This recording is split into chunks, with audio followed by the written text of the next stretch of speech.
आज मुजफ्फरनगर और सहारनपुर के दौरे पर रहेंगे अमित शाह। मुजफ्फरनगर में प्रभावी मतदाता संवाद कार्यक्रम में होंगे शामिल। हनुमान चौक से भगत सिंह रोड तक करेंगे जनसंपर्क अभियान। सहारनपुर के देवबंद बाजार में शाह करेंगे जनसंपर्क अभियान। प्रभावी मतदाता संवाद कार्यक्रम में भी शामिल होंगे अमित शाह। हनुमान चौक से भगत सिंह रोड तक जनसंपर्क अभियान करेंगे। सहारनपुर के देवबंद बाजार में अमित शाह करेंगे प्रचार प्रसार। प्रभावी मतदाता संवाद कार्यक्रम में भी शामिल होंगे। आपको बता दें कि आज अमित शाह मुजफ्फरनगर और सहारनपुर के दौरे पर रहेंगे। मुजफ्फरनगर में प्रभावी मतदाता संवाद कार्यक्रम में शामिल होंगे, जिसके बाद हनुमान चौक से भगत सिंह रोड तक जनसंपर्क अभियान करेंगे। इसके बाद सहारनपुर के देवबंद बाजार में शाह करेंगे जनसंपर्क अभियान। प्रभावी मतदाता संवाद कार्यक्रम में भी शामिल होंगे अमित शाह। मुजफ्फरनगर के दौरे पर रहने वाले हैं आज केंद्रीय गृह मंत्री अमित शाह। मुजफ्फरनगर और सहारनपुर के दौरे पर रहेंगे अमित शाह। प्रभावी मतदाता संवाद कार्यक्रम में भी होंगे शामिल, जिसके बाद हनुमान चौक से भगत सिंह रोड तक जनसंपर्क अभियान करेंगे। सहारनपुर के देवबंद बाजार में जनसंपर्क अभियान भी करेंगे अमित शाह। प्रभावी मतदाता संवाद कार्यक्रम में शामिल होंगे। बेहद खास माना जा सकता है अमित शाह का मुजफ्फरनगर और सहारनपुर दौरा। इस वक्त अमित शाह ने यूपी विधानसभा की चुनाव की जो कमान है वो पूरी तरह से संभाल रखी है।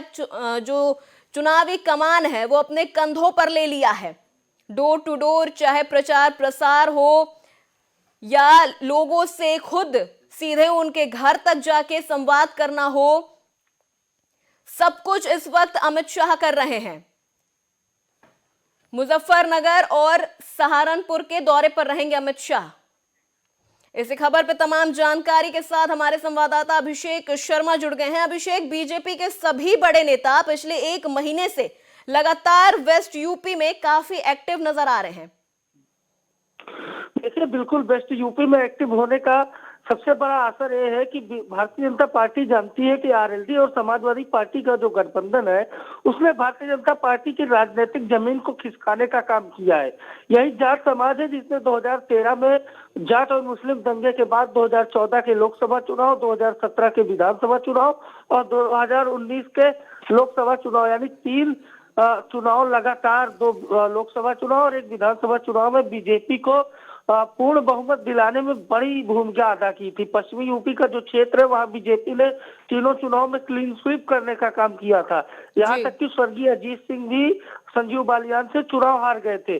तो ऐसे में जब से किसान आंदोलन को लेकर जाट समाज नाराज है और लगातार जाटों का गुस्सा बीजेपी प्रत्याशियों को झेलना पड़ रहा है, ऐसे में बीजेपी अब जाटों को डैमेज कंट्रोल करने में जुटी हुई है। परवेश वर्मा जो दिल्ली से सांसद है, उनके आवास पर जाटों की बैठक बुलाई गई।